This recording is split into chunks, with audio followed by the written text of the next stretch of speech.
En este video hablaremos sobre la relación entre la contabilidad y las civilizaciones antiguas. En la historia de la humanidad, el primer surgimiento fue la práctica, debido a que el hombre necesitaba administrar sus bienes económicos. Tiene una relación directa con las cuentas, ya que veían la necesidad de registrar lo que poseían. La Edad Antigua. En el año 6000 a.C. aparecen hechos importantes como la escritura, los números y hechos económicos que demuestran los procesos contables. En Mesopotamia, que fue considerada la cuna de las civilizaciones, se encuentra el testimonio contable más antiguo, realizado en la tablilla de barro, en donde los escribas llevaban las cuentas de sus posesiones y actividades económicas. Entre los años 5400 a 3200 a.C. se originaron los primeros vestigios de organización bancaria, donde las inscripciones de las principales actividades comerciales se daban con el trueque y eran inscritos en los templos efectuando el préstamo. En Egipto, los faraones tenían escribanos, quienes en papiros llevaban el registro contable en orden cronológico durante largos periodos. El patrón monetario es el shat. Era obligatorio en la contabilidad legal y en los contratos registrados. Anotaban las entradas y los gastos ordenadamente. 2100 a.C., Hammurabi, rey de Babilonia, realiza el código que lleva su nombre, y en ella se evidencia la práctica contable. Además, es la más antigua colección de leyes y se evidencia la organización de la civilización babilónica. En la antigua Grecia, los primeros banqueros fueron los sacerdotes y los primeros bancos de depósito los templos, así como en Mesopotamia. En Delfos se han encontrado en placas de mármol grabadas las mejores ofrendas. Esto nos da idea de la diversidad de monedas y algunos hechos económicos. Hacia el siglo V antes de nuestra era se especializa el comercio con dinero y los primeros bancos privados se establecen junto a los bancos de los templos. Los banqueros griegos anotaban en los registros todas las cantidades que pasaban por sus manos con fechas de entrada y salida. Tenían una página para el activo y otra para el pasivo. En Roma se exigía una contabilidad detallada y la llevaban los particulares, los comerciantes y los banqueros. Su libro fundamental tenía el nombre de Codex Accepti et Expensive, que traduce Código o Libro de Ingresos y Gastos.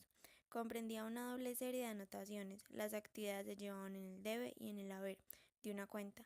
Los banqueros romanos perfeccionaron esta técnica contable.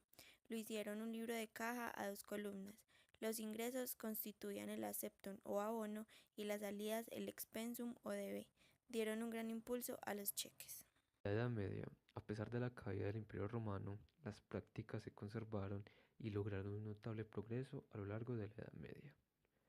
Por un lado, la Iglesia Católica fue abarcando más seguidores, adicionando más poder político y económico, lo cual obligó a que llevaran cuentas más detalladas, que eran manejadas en los monasterios.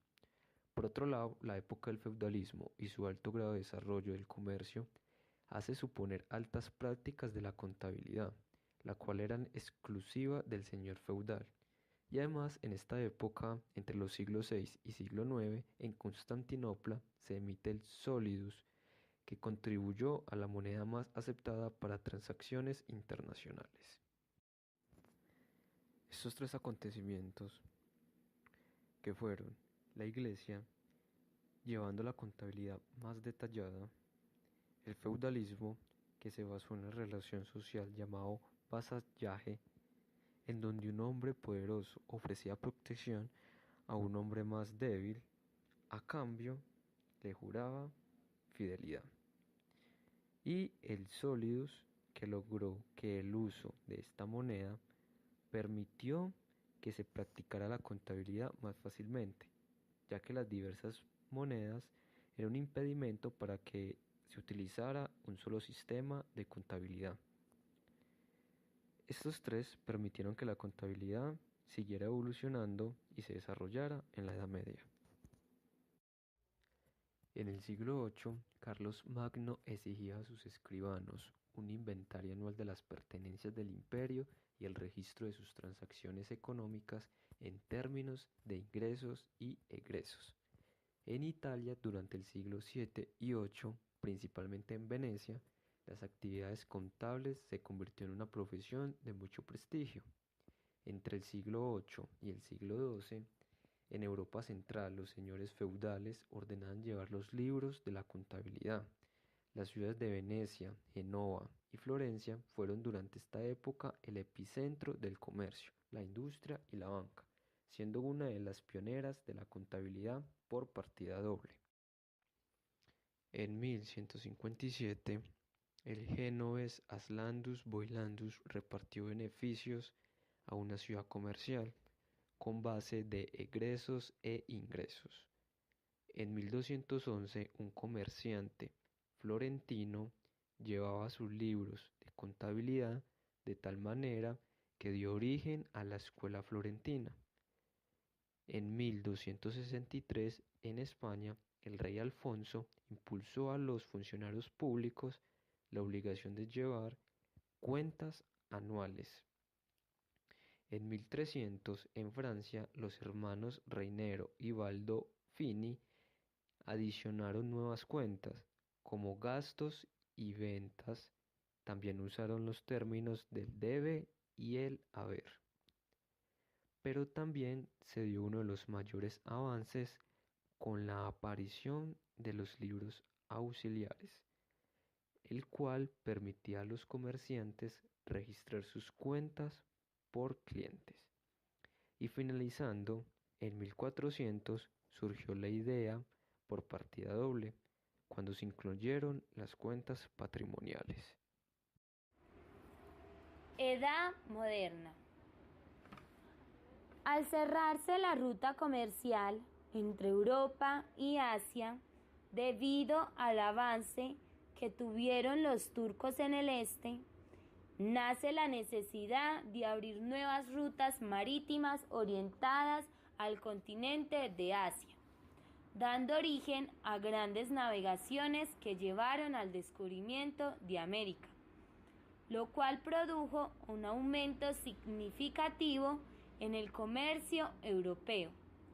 Las técnicas contables que utilizaron las naciones involucradas en la expansión fueron desarrolladas en el norte de Italia. Lucas Pacioli fue la figura principal de esas técnicas contables, quien popularizó el sistema de partida doble. En su obra Tractus 11 se refiere tanto al sistema de partida doble como a las prácticas comerciales de las sociedades, las letras de cambio, las ventas de interés y los aspectos contables que debe llevar el dueño de una empresa antes de comenzar a operar. En Francia, la literatura contable fue muy escasa en el siglo XVI, de un modo que las clases altas consideraban las tareas del comercio como indignas. Sin embargo, la situación fue cambiando al avanzar el siglo XVIII, donde se le permitió a los comerciantes acceder a la nobleza y a los nobles crear empresas comerciales. Esto dejó consecuencias positivas dentro del campo de la contabilidad. A finales de este siglo, la revolución industrial en Inglaterra provocó cambios en la contabilidad tradicional, lo que hace surgir la contabilidad de costos, que consiste en calcular el costo de cada producto como base del gasto de su fabricación. A comienzos del siglo XIX, el proceso industrial empezó a tener demasiado éxito. Es a partir de esta época donde la contabilidad comienza a tener modificaciones de fondo y forma, bajo el nombre de principios de la contabilidad, que aún siguen existiendo en la actualidad. Edad contemporánea. Periodo histórico más reciente, posterior a la Edad Moderna, que comprende desde finales del siglo XVIII hasta la actualidad. En este se vivieron diferentes contextos históricos. La Ilustración fue un movimiento cultural e intelectual que nació a mediados del siglo XVIII y duró hasta los primeros años del siglo XIX. Fue especialmente activo en Francia, Inglaterra y Alemania. En esta época surge la separación de poderes políticos, el contrato social y la formulación de los derechos humanos. Revolución Francesa. Conflicto social y político en 1789 hasta 1799, que por sus diversos periodos de violencia convulsionó Francia y por su extensión de sus implicaciones a otras naciones de Europa. En este se dio el fin de la monarquía, se cumple el deseo de los burgueses de ser tratados por igual y se hace la proclamación de los derechos humanos. Napoleón Bonaparte fue un militar y gobernante francés, general republicano de la Revolución, artífice del golpe de Estado del 18 de Brumario que lo convirtió en el primer curul de la República el 11 de noviembre de 1799. Napoleón establece requisitos para ejercer la labor de contador, cuyos requisitos eran trabajar con una persona que tuviera experiencia y aprobar un examen.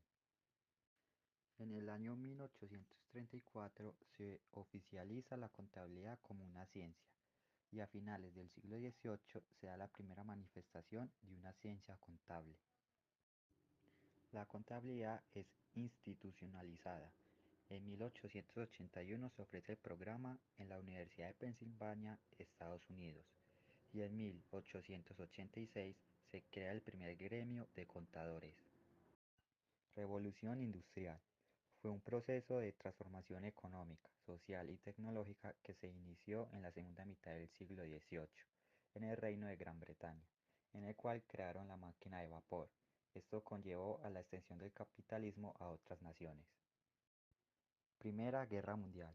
Fue una concentración bélica centrada en Europa, que empezó el 28 de julio de 1914 y finalizó el 11 de noviembre de 1918.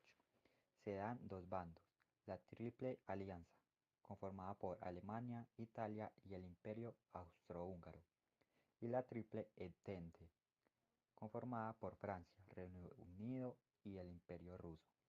El objetivo principal era dominar territorios y mercados para vender su manufactura. Se finalizó por el Tratado de Versalles. Segunda Guerra Mundial.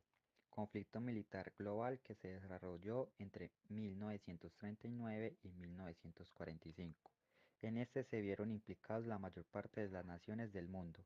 Estaban divididos en dos bandos, los aliados, conformados por Estados Unidos, la Unión Soviética, Francia y Gran Bretaña, y potencias del eje, conformados por Italia, Alemania y Japón. En esta guerra se dio el uso de armas nucleares por primera vez. Estados Unidos lanza dos bombas atómicas a dos ciudades japonesas, Hiroshima y Nagasaki, y por consecuente se dio un desequilibrio económico en Europa. La Guerra Fría fue un enfrentamiento político, económico, social, informativo y científico iniciado tras finalizar la Segunda Guerra Mundial, entre el bloque occidental liderado por Estados Unidos y el bloque del Este liderado por la Unión Soviética entre 1945 y 1989. Este acto se trató más por el control o la hegemonía de estas dos naciones en el mundo. En 1930 surge la ICPAC, la Asociación Internacional de Contadores Públicos Certificados. Se encarga de la elaboración y el establecimiento de normas éticas y de normas de auditoría para sociedades anónimas de responsabilidad limitada, empresas privadas, organizaciones sin fines de lucro, federal o estatal y de gobiernos locales. Gracias a los avances tecnológicos se han producido inmensos cambios económicos y se ha aumentado la práctica del comercio. La práctica contable ya no es llevada solo por los dueños de las empresas, sino también por personas que tienen el mismo interés de llevarla.